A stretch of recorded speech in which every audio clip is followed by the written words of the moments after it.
Hello friends, good morning. चलिए जानते हैं देश और दुनिया की 50 बड़ी खबरों को सिर्फ 10 मिनट में। मगर आपने अभी तक चैनल को सब्सक्राइब नहीं किए तो चैनल को सब्सक्राइब कर ले और वीडियो को भी लाइक कर ले। तो चलिए वीडियो स्टार्ट करते हैं। दिल्ली में वायु गुणवत्ता सूचकांक आकी 400 के पार पहुंच गया, जो बहुत खराब श्रेणी में आता है। प्रदूषण को नियंत्रित करने के लिए सरकार ने कई उपायों की घोषणा। सुप्रीम कोर्ट ने राजीव गांधी हत्याकांड के मामले में सजा पाए दोषियों की रिहाई को लेकर सुनवाई की तारीख तय की। मामला राष्ट्रीय सुरक्षा से जुड़ा है और कोर्ट में इसकी महत्वपूर्ण सुनवाई होगी। अर्थव्यवस्था के ताजे आंकड़ों के अनुसार तीसरी तिमाही में जीडीपी वृद्धि में सुधार हुआ, लेकिन मुद्रास्फीति पर चिंता बनी हुई है। जयपुर और जोधपुर जैसे शहरों में तापमान में गिरावट दर्ज की गई है, जिससे लोग ठंड से परेशान हैं। दौड़ में कोरोना संक्रमण के मामलों में हल्की वृद्धि देखने को मिली है। स्वास्थ्य मंत्रालय ने राज्यों को सतर्क रहने की सलाह दी है। देश में आगामी विधानसभा चुनाव की तैयारी तेज हो गई है। पार्टियों ने उम्मीदवारों के नाम तय करने शुरू कर दिए हैं और प्रचार गतिविधियां बढ़ गई है। कर्नाटक में बाढ़ से प्रभावित क्षेत्रों में राहत कार्य तेजी से जारी है। राज्य सरकार और एनडीआरएफ की टीमें बचाव कार्य में लगी हुई है। महाराष्ट्र के किसानों ने अपनी मांगों को लेकर राज्य सरकार के खिलाफ हड़ताल शुरू की। उनका कहना है कि उन्हें फसल का उचित मूल्य नहीं मिल रहा है। भारत सरकार ने साइबर सुरक्षा को लेकर एक नई नीति का मसौदा तैयार किया है, जिसे आने वाले हफ्तों में लागू किया जाएगा। यह नीति डेटा सुरक्षा और गोपनीयता से संबंधित मुद्दों पर केंद्रित। बाबा साहेब आंबेडकर के अपमान से संबंधित मुद्दे पर सत्ता पक्ष और विपक्ष के बीच आज संसद भवन परिसर में धक्का मुक्की हो गई। इस दौरान भाजपा सांसद प्रताप सारंगी और मुकेश राजपूत घायल हो गए। उन्हें इलाज के लिए अस्पताल ले जाया गया। भाजपा ने इस धक्का मुक्की के लिए राहुल गांधी को जिम्मेदार ठहराया। इसके साथ ही पार्टी के सांसद बांसुरी स्वराज और अनुराग ठाकुर संसद मार्ग थाने में राहुल के खिलाफ शिकायत दर्ज कराई। हालांकि इसके जवाब में कांग्रेस की महिला सांसदों समेत कई सांसद संसद मार्ग थाने पहुंचे। उन्होंने भाजपा के खिलाफ शिकायत दर्ज कराई। इस बीच केंद्रीय मंत्री शिवराज चौहान ने इस मामले पर प्रतिक्रिया दी। उन्होंने कांग्रेस पर सदन के भीतर असभ्यता करने का आरोप लगाया। राज्यसभा में धक्का मुक्की वाले विवाद के बाद कांग्रेस की तरफ से प्रेस कॉन्फ्रेंस की गई। इसमें कांग्रेस अध्यक्ष मल्लिकार्जुन खड़गे, राहुल गांधी, जयराम रमेश समेत तमाम नेता मौजूद रहे। इस दौरान संविधान पर बहस के दौरान राज्यसभा में केंद्रीय गृह मंत्री के भाषण पर राज्यसभा के नेता प्रतिपक्ष और कांग्रेस अध्यक्ष मल्लिकार्जुन खड़गे ने कहा, सरकार और खासकर प्रधानमंत्री और केंद्रीय गृह मंत्री अमित शाह बी.आर. अम्बेडकर के बारे में जो बयान दे रहे हैं वह बहुत दुखद है। और उन्होंने अमित शाह कल तथ्यों को देखे बिना ही प्रेस कॉन्फ्रेंस को संबोधित किया। जवाहरलाल नेहरू बी.आर. अम्बेडकर को गाली देने से पहले उन्हें तथ्यों को देखना चाहिए। फारूक नाली कुलगाम जिले के देशचैन यमरिच इलाके का रहने वाला था और वह ए श्रेणी का आतंकवादी था, जिसके सिर पर 25 लाख का इनाम था। नाली 2015 में हिजबुल मुजाहिदीन में शामिल हुआ था और 2020 में श्रीनगर में हुई मुठभेड़ में हिजब के ऑपरेशन कमांडर सैफुल्लाह की मौत के बाद नाली ने समूह की ऑपरेशनल कमान संभाली थी। 2020 में नवीद बाबू की गिरफ्तारी के बाद उसे हिजब का कमांडर इन चीफ नियुक्त किया गया था। प्रदेश की बीजेपी सरकार एक बार फिर से मदरसों पर शिकंजा कसने की तैयारी में है। सरकार ने मदरसों के नए नियमों को लागू करने के लिए कमर कस ली है। नए नियम तैयार कर लिए गए हैं और जल्द ही ने सभी मदरसों में अनिवार्य रूप से लागू किया जाएगा। नए नियमों के तहत मदरसों में आधुनिक शिक्षा को अनिवार्य किया गया है। इसके अलावा राष्ट्रगान और कौमी तराना राष्ट्रीय गीत भी मदरसे में अनिवार्य किया जाएगा। मदरसा अधिनियम बनाने के बाद से लेकर अब तक उसकी मान्यता के नियम नहीं बने थे। अब नियम बनाकर इन्हें लागू किया जाएगा। साल 1998 में मदरसा बोर्ड अधिनियम पारित किया गया था। इसका मुख्य कार्य तालीम दे रहे मदरसों को दीनी तालीम, धार्मिक शिक्षा के साथ साथ राज्य शासन में स्वीकृत पहली से 8वीं तक के पाठ्यक्रम की शिक्षा भी देना अनिवार्य किया गया था। नियम लागू नहीं होने से कई मदरसे मनमर्जी कर रहे थे। 25 साल के बाद अब मोहन यादव सरकार ने मदरसों की मान्यता को लेकर मसौदा तैयार कर दिया।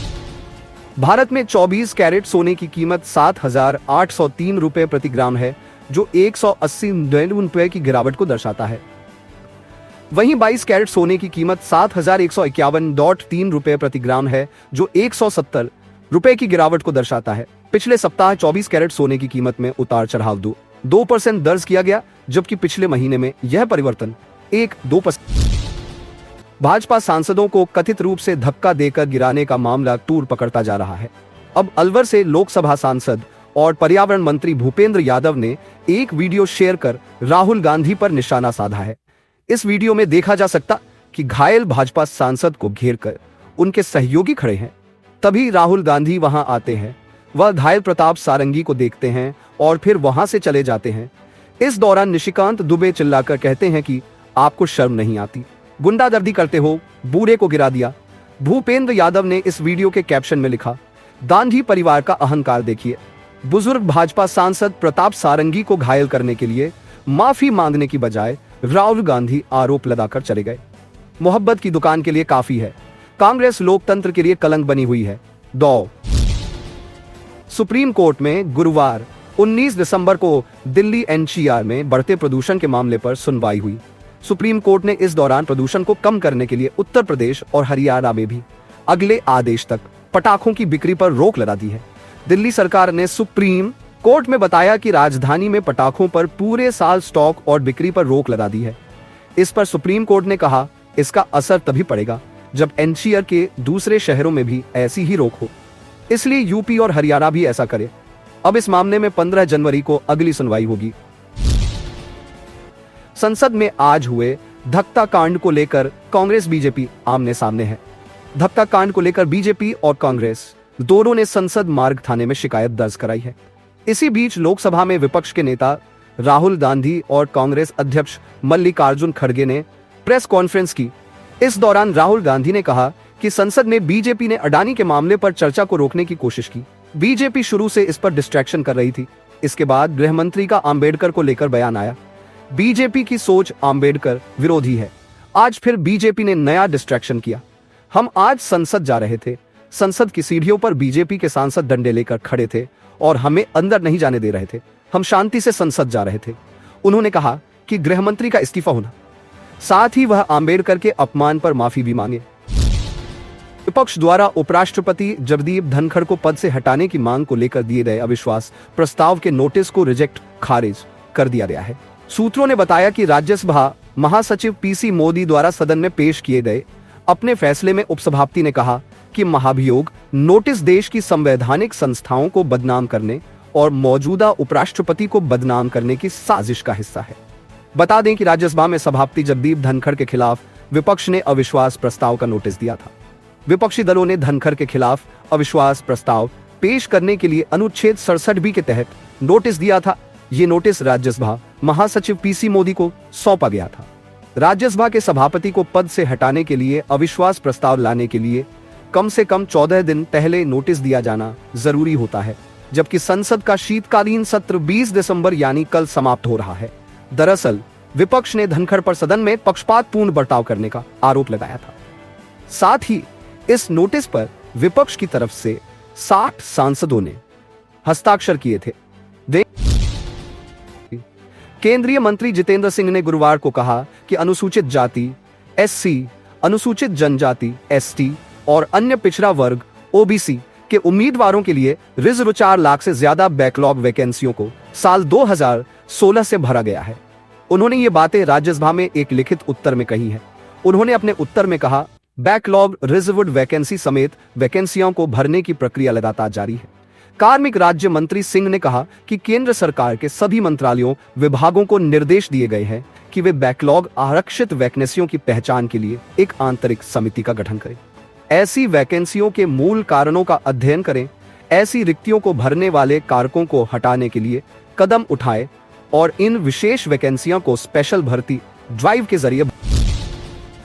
संविधान निर्माता बाबा साहेब भीमराव अंबेडकर पर गृह मंत्री अमित शाह के बयान को लेकर संसद के भीतर और बाहर हुआ घमासान थमने का नाम नहीं ले रहा है। आज तीसरे दिन कांग्रेस सांसद रणदीप सिंह सुरजेवाला ने डॉ अंबेडकर के संबंध में केंद्रीय गृह मंत्री अमित शाह की टिप्पणी पर चर्चा के लिए नियम 267 के तहत राज्यसभा में बिजनेस सस्पेंशन नोटिस दिया है। कांग्रेस सांसद राहुल गांधी नीली टी शर्ट पहनकर पहुंचे और प्रियंका गांधी भी नीली साड़ी में नजर आई। इस बीच दोनों ही ओर से हो रहे प्रदर्शनों के बीच कहा जा रहा है कि राहुल गांधी के धक्के से बीजेपी के 2 सांसद घायल हो गए। मतलब साफ है कि डॉ आंबेडकर के मुद्दे को किसी भी कीमत पर छोड़ना नहीं है।